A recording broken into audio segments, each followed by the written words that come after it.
राहुल गांधी की मैं बात कर रहा हूं। थोड़ी देर पहले उन्होंने कहा है क्यों उन्हीं से शपथ पत्र सिर्फ मांगा जा रहा है, दूसरे लोग, दूसरी पार्टी के लोग जो सवाल कर रहे हैं उनसे क्यों नहीं?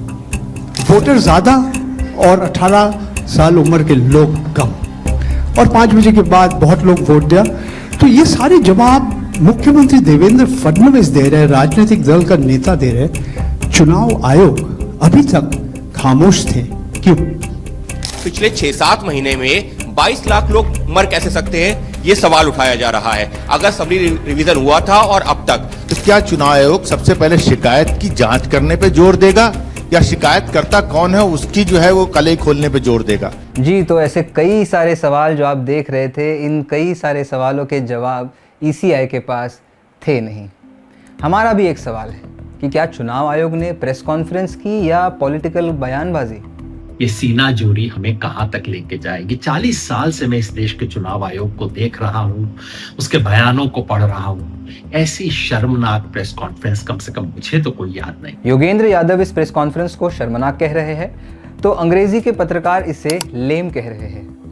जनता के इतने रोष के बाद लगा था कि चुनाव आयोग तथ्यों के साथ जवाब देगा, लेकिन चुनाव आयोग ने एक भी जरूरी सवाल का जवाब नहीं दिया। ऐसा कहना गलत नहीं होगा। महाराष्ट्र में वोटर बढ़ने के सवाल पर चुप्पी, देवेंद्र फडणवीस के सवाल पर चुप्पी, 20 लाख मृतकों के सवाल पर कहा कि 6 महीने नहीं 20 साल के मृतकों का आंकड़ा है। मशीन रीडेबल सूची देने के सवाल पर ज्ञानेश जी मशीन रीडेबल की व्याख्या देने लगे। राहुल गांधी के सीसीटीवी वाले सवाल का जवाब दिया कि भाई माता बहनों की सीसीटीवी कैसे दे सकते हैं। अब सोचिए और फिर समझ आएगा कि क्यों योगेंद्र यादव इस चुनाव आयोग की प्रेस कॉन्फ्रेंस को इतिहास की सबसे शर्मनाक प्रेस कॉन्फ्रेंस करार दे रहे हैं। आज देश की मेन स्ट्रीम मीडिया के पत्रकार भी खुले तौर से कह पा रहे हैं कि मुख्य चुनाव आयुक्त को ऐसे जवाब देने से, या कहिए कि ये प्रेस कॉन्फ्रेंस करने से ही बचना चाहिए था। दोस्तों, आज का वीडियो बड़ा इंटरेस्टिंग होने वाला है। हम इस वीडियो में चुनाव आयोग की प्रेस कॉन्फ्रेंस से 8 ऐसे सवाल दिखाएंगे जिनका जवाब या तो दिया नहीं गया या तो गोलमोल जवाब से मुद्दा भटका दिया गया। नमस्कार, मेरा नाम है जीशान कास्कर और आप देख रहे हैं द वायर। तो दर्शकों, आइए इन 8 सवालों की गहराई में उतरते हैं जो चुनाव आयोग की विश्वसनीयता को चुनौती देते हैं। पहला सवाल, राहुल गांधी से वोट चोरी के आरोप पर एफिडेविट मांगा, लेकिन अनुराग ठाकुर से क्यों नहीं? ये सवाल इसलिए अहम है क्योंकि राहुल गांधी ने महादेवपुरा में 1 लाख वोट चोरी का आरोप लगाया, जिसके लिए उनसे 7 दिन में एफिडेविट मांगा गया। लेकिन अनुराग ठाकुर ने रायबरेली, वायनाड और कन्नौज में धांधली के दावे किए, फिर भी उन पर चुप्पी। ये दोहरा रवैया पक्षपात की ओर इशारा करता है, जो निष्पक्षता की नींव को हिलाता है। इससे जनता का भरोसा टूटता है और सवाल उठता है कि क्या सभी पार्टियों के लिए नियम एक समान नहीं है? लेकिन इस सवाल का जवाब टाला गया और कोई स्पष्टीकरण नहीं दिया गया। आइए सुनते हैं। कि आपने कहा कि कुछ पॉलिटिकल पार्टीज के नेता भ्रम फैलाने की कोशिश कर रहे हैं। उनका यह भी कहना है, राहुल गांधी की मैं बात कर रहा हूं। थोड़ी देर पहले उन्होंने कहा है क्यों उन्हीं से शपथ पत्र सिर्फ मांगा जा रहा है, दूसरे लोग, दूसरी पार्टी के लोग जो सवाल कर रहे हैं उनसे क्यों नहीं? एक और सवाल था कि जब इतनी पारदर्शी प्रक्रिया है तो फिर भ्रम फैलाने वाली कोशिश पर आप कुछ लोगों से ये कह रहे हैं कि फॉर्म 7 दे दें और कुछ लोगों से कह रहे हैं कि आप शपथ पत्र दे दें। इसका जवाब ये है, लोक प्रतिनिधित्व कानून में जो सबके लिए बराबर है, मेरे लिए भी है, आपके लिए भी है और किसी भी सांसद के लिए भी है और किसी भी एमएलए जी के लिए भी है। अगर आप उसी निर्वाचन क्षेत्र के निर्वाचक हैं तो आपको समय रहते शिकायत करने का पूरा मौका है। आप फॉर्म 6 भर सकते हैं, फॉर्म 7 भर सकते हैं, फॉर्म 8 भर सकते हैं। आपके राजनीतिक दल के बूथ लेवल एजेंट्स को भी यह अधिकार प्राप्त होता है कि वो एक शपथ देकर 10-10 फॉर्म भी बूथ लेवल ऑफिसर्स को दे सकते हैं, बशर्ते आप उस विधानसभा क्षेत्र के निर्वाचक हो। दूसरा सवाल, जहां वोटर लिस्ट में हेरफेर की शिकायतें हैं, वहां सीसीटीवी फुटेज क्यों नहीं दिखाई जाती? ये सवाल महत्वपूर्ण है क्योंकि ये पारदर्शिता की मांग करता है। बिना सबूत के धांधली के आरोपों को कैसे खारिज किया जा सकता है? पूरा विपक्ष इस सीसीटीवी की बात को उठा रहा है। अगर फुटेज साझा नहीं होती तो जनता का भरोसा टूटता है, खासकर जब महिलाओं की प्राइवेसी का बहाना बनाकर असल मुद्दे यानी वोट चोरी को दबाया जाता है। इससे चुनाव की प्रक्रिया की निष्पक्षता पर सवाल उठते हैं।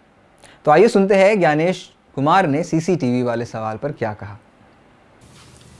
हमने कुछ दिन पहले देखा कि कई मतदाताओं की फोटो उनकी अनुमति के बिना मीडिया के समक्ष रखी गई, उनके ऊपर आरोप लगाए गए, उनका इस्तेमाल किया गया। क्या अपनी माताओं, बहुओं, बेटियों सहित किसी भी मतदाता की सीसीटीवी वीडियो चुनाव आयोग को साझा करनी चाहिए क्या? मतदाता सूची में जिसका नाम होता है वही अपने प्रत्याशी को चयनित करने के लिए वोट डालता है।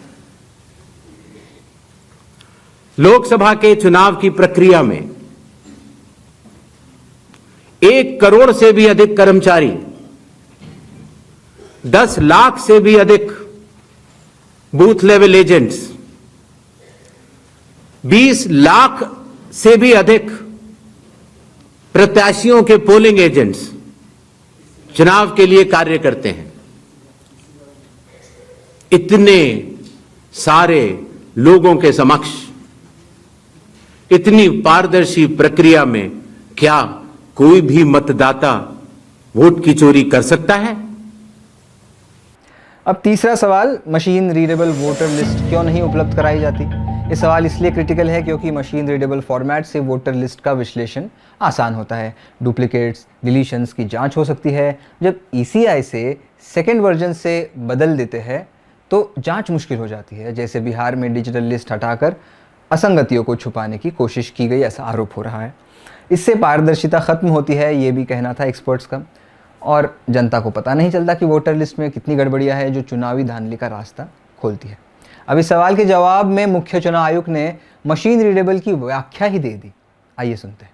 Initially, when the draft electoral rolls were uploaded on the website, these were machine readable and searchable as well. The size was smaller, the pictures were clearer. But soon after Rahul Gandhi's press conference, the roles were updated and they were changed into non-machine readable, non-searchable, low quality pictures. So was that because a lot of searches were being conducted in these roles? Machine readable मतदाता सूची और searchable मतदाता सूची, दोनों में हमें अंतर समझना होगा। जो चुनाव आयोग की वेबसाइट में मतदाता सूची होती है उसमें आप एपिक नंबर डाल के सर्च कर सकते हैं, डाउनलोड भी कर सकते हैं। इसको मशीन रीडेबल नहीं कहा जाता।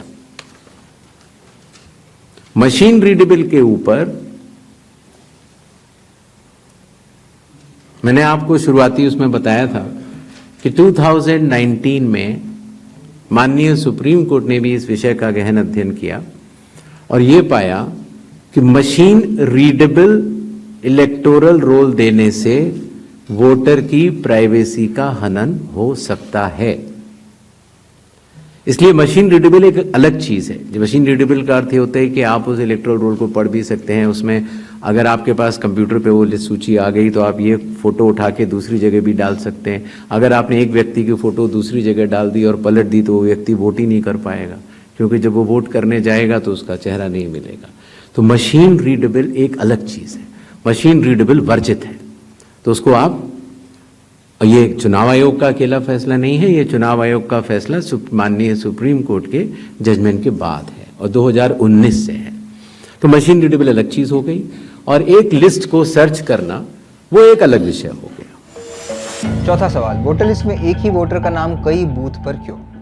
ये सवाल इसलिए अहम है क्योंकि राहुल गांधी ने दिखाया कि एक वोटर का नाम कई बूथ पर है, जो धांधली की संभावना बढ़ाता है। ईसीआई ने कहा कि एक वोटर एक बार ही वोट दे सकता है, लेकिन असल सवाल नाम क्यों दोहराया गया ये था। इसका जवाब नहीं दिया गया। इससे निष्पक्षता पर सवाल उठता है कि एक व्यक्ति एक वोट का हक खतरे में तो नहीं है, लेकिन इस सवाल का जवाब टाला गया। आइए सुनते हैं कैसे। मैं आपसे जानना चाह रहा हूं कि इस बात का ग्रेडिंग कैसे की जाएगी कि जो अभी आपने उदाहरण देके बताया कि ईपीआईसी में एक आदमी नाम डुप्लीकेट करेगा, जब तक आपके पास कोई यूनिक फीचर नहीं होगा, जैसे आधार के मामले में बायोमेट्रिक्स एक यूनिक फीचर का काम करता है हर इंडिविजुअल के लिए ना, उसी तरीके से अगर आप ईपीआईसी से इसको नहीं जोड़ेंगे तो ये संभव ही नहीं है कि आप कभी जिंदगी में डुप्लीकेसी को चेक कर पाए, चाहे कितने एफर्ट्स कर लें। यहां आपको टेक्नोलॉजी की ही मदद लेनी पड़ेगी, मैनुअली ये ह्यूमनली पॉसिबल नहीं है। और इसी से जुड़ा हुआ सवाल ये भी है कि जब इस तरह की चीजें हमारे सामने आती हैं, यानी डुप्लीकेसी को चेक करने की, वही डुप्लीकेसी हमारे सामने जब वोटर लिस्ट में सामने आती है तो एक नया बखेड़ा खड़ा होता है। आप चुनाव आयोग के सामने सबसे इंपॉर्टेंट चीज यह है कि अगर किसी चीज की शिकायत की जा रही है तो क्या चुनाव आयोग सबसे पहले शिकायत की जांच करने पे जोर देगा या शिकायतकर्ता कौन है उसकी जो है वो कलई खोलने पे जोर देगा? कि मतदाता सूची एक अलग चीज होती है और मतदान अलग चीज होती है। मतदान में जब कोई वोटर वोट करने जाता है और वो बटन दबाता है तो एक ही बार दबा सकता है।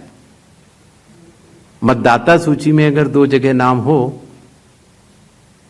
तो वोट चोरी कैसे? नहीं हो सकती। वोट तो एक मतदाता एक ही बार डाल सकता है और इसीलिए हमने कहा था कि चूंकि इस तरह की पीपीटीज बनाई जाएं जिसमें कि चुनाव आयोग के डेटा को गलत तरीके से एनालाइज किया जाए और उसके जरिए यह कहा जाए कि चूंकि मतदाता सूची में यह नाम है इसीलिए मतदान गलत हुआ। मतदाता सूची और मतदान 2 अलग विषय हैं। 5वां सवाल, बिहार में एसआईआर बाढ़ के बीच जल्दबाजी में क्यों की गई? ये सवाल पूछा था परंजॉय गुहा ठाकुरता ने। ये सवाल इसलिए क्रिटिकल है क्योंकि बिहार में 65 लाख वोटरों को ड्राफ्ट लिस्ट से हटाया गया है और बिना नोटिस बाढ़ के बीच एसआईआर करना ईसीआई की 2004 की गाइडलाइंस के खिलाफ है, जब महाराष्ट्र और अरुणाचल में रिवीजन टाला गया था। 2003 का हवाला देकर जवाब दिया गया, लेकिन ये छुपाया कि तब कोई चुनाव नहीं था। ये जल्दबाजी वोटर दमन का संकेत देती है जो गरीबों और अल्पसंख्यकों को निशाना बना सकती है। लेकिन इस सवाल का जवाब टाला गया और गलत तुलना से मुद्दा भटकाया गया। Sir, few questions. इतना हड़बड़ी में आपको एसआईआर करने का क्या जरूरत है जब बाढ़ चल रहे बिहार में, बारिश के समय, और समय बहुत लोग कह रहे हैं बहुत कम है। एसआईआर में हड़बड़ी क्यों? यह भी एक भ्रम फैलाया जाता है। आप लोग मुझे बताएं कि चुनाव से पहले मतदाता सूची शुद्ध करनी चाहिए या चुनाव के बाद? चुनाव से पहले। और यह बात चुनाव आयोग नहीं कह रहा है, यह बात लोक प्रतिनिधित्व कानून कह रहा है कि हर चुनाव से पहले आपको मतदाता सूची शुद्ध करनी होगी। यह चुनाव आयोग का कानूनी दायित्व है। अब छठा सवाल, 22 लाख मृतकों की लिस्ट में हाल ही के डिलीशंस की डिटेल क्यों नहीं दी जाती? ये सवाल इसलिए अहम है क्योंकि अगर ये हाल के है तो वोटर लिस्ट की रखरखाव में लापरवाही दिखती है। अगर पुराने हैं तो अब क्यों हटाए जा रहे हैं? पारदर्शिता न होने से मास डिलीशन का शक होता है, जो ईपी रेशियो प्रभावित करता है और चुनावी धांधली का रास्ता खोलता है। इससे वोटर का भरोसा टूटता है और लोकतंत्र की बुनियाद कमजोर पड़ती है। आइए सुनते हैं इस पर ईसी ने क्या कहा। तो इस साल की शुरुआत में जब जो है असेंबली रिवीजन हो चुका था तो उसके बाद पिछले 6-7 महीनों में करीबन 22 लाख लोग मृत पाए गए, करीब 32 लाख शिफ्ट हो गए। तो ये आंकड़ा पिछले 6-7 महीने में 22 लाख लोग मर कैसे सकते हैं, ये सवाल उठाया जा रहा है। और शायद इसलिए कई बार जब घरों में किसी की मृत्यु हो जाती है तो वो इंफॉर्मेशन बीएलओ के पास कैसे आएगी? तो बीएलओ के पास अगर उस परिवारजनों ने न बताई तो बीएलओ के पास संभव नहीं होगा। इसीलिए 22 लाख मतदाता कोई 6 महीने में मरे हुए नहीं हैं। ये वो मृत मतदाता हैं जो लगभग पिछले 20 सालों में रिकॉर्ड करने से छूट गए और इन्यूमरेशन फॉर्म की वजह से ये सत्य सामने आ रहा है। 7वां सवाल, अखिलेश यादव द्वारा उठाए डुप्लीकेट वोटर्स के मुद्दे पर जांच क्यों नहीं होती? ये सवाल इसलिए अहम है क्योंकि डुप्लीकेट्स से धांधली संभव है। डेडलाइन देकर जांच टालना इवेजन है। एसआईआर से पहले पार्टियों से सलाह न लेना प्रक्रिया की वैधता पर सवाल उठाता है। इससे चुनावी प्रक्रिया की निष्पक्षता प्रभावित होती है। इस मुद्दे पर अखिलेश यादव ने ट्वीट भी किया है। वो प्रेस कॉन्फ्रेंस के बाद किया, और प्रेस कॉन्फ्रेंस के बाद जो ट्वीट किया उसमें अखिलेश यादव ने ये कहा कि यदि चुनाव आयोग चाहती है कि हम उनको अपना शपथ पत्र दिखाए तो उन्होंने उस शपथ पत्र की रसीद उनको भेज दी और उसका फ़ोटो भी पब्लिक कर दिया। बार बार कहा कि आपको दो सवाल पूछिए। अगर देर से आप देते हैं, आप सवाल उठाते हैं तो आपको एफिडेविट देना पड़ेगा। अखिलेश यादव ने 18,000 नामों की एफिडेविट दिया हुआ है। ये राजनीति में बार बार सवाल उठ रहा है कि आपने उसका जवाब नहीं दिया। अब 8वां सवाल, वोटर लिस्ट में हाउस नंबर 0 क्यों? ये सवाल इसलिए महत्वपूर्ण है क्योंकि बिहार में कई वोटरों का हाउस नंबर 0 दर्ज है। ईसीआई ने अपने जवाब में कहा कि जो लोग हाशिए पे रहते हैं, जो लोग गरीब लोग हैं, जिनके पास घर नहीं है, बेसिकली जो होमलेस लोग हैं, जिनके पास अपना खुद का घर नहीं होता, ऐसे लोगों को 0 हाउस नंबर दिया जाता है। अगर एक नज़रिए से देखें तो ये एक तरीके से गरीबों का मजाक भी देखा जा सकता है। असल सवाल ये है कि अगर ये तकनीकी खामी है तो इसे ठीक क्यों नहीं किया गया? इससे फेक वोटरों का शक बढ़ता है और वोटर लिस्ट की विश्वसनीयता भी कमज़ोर होती है। लेकिन इस सवाल का जवाब टाला गया और भावनात्मक दलील देकर मुद्दा भटकाया गया। किसी ने कहा कि साहब हाउस नंबर 0 है, 80,000 लोगों के हाउस नंबर 0 हैं, इसीलिए वो फर्जी हैं। अगले दिन कई सारे मतदाता खड़े हो गए, उन्होंने कहा नहीं साहब हम तो यहां रहते हैं। तो आपके थ्रू मैं जनता को बताना चाहता हूं कि हर पंचायत और हर म्यूनिसिपैलिटी में जरूरी नहीं है कि आपका घर होते हुए भी उसको घर का नंबर दिया गया। तो चुनाव आयोग जो कि एक एक मतदाता को ढूंढकर उसका वोट डलवाता है। तो दोस्तों, ये 8 सवाल दिखाते हैं कि चुनाव आयोग जवाब कम बहाने ज़्यादा दे रहा है। मुझे यकीन है कि दर्शक इन 8 मुद्दों से उठकर भी पूरी प्रेस कॉन्फ्रेंस से कई ऐसे सवाल खड़े करेंगे जो उन्हें ये प्रेस कॉन्फ्रेंस देखकर आए होंगे। योगेंद्र यादव ने इसे डिस्टोपियन फिक्शन कहा और सही कहा। अगर यही चलता रहा तो वोटर जो लाइन में खड़ा होता है उसका विश्वास टूटेगा। सवाल ये नहीं कि प्रेस कॉन्फ्रेंस शर्मनाक थी या नहीं, सवाल ये है कि क्या हमारा लोकतंत्र बचा रहेगा। आप क्या सोचते हैं कमेंट्स में ज़रूर बताएं। मेरा नाम है जीशान कास्कर।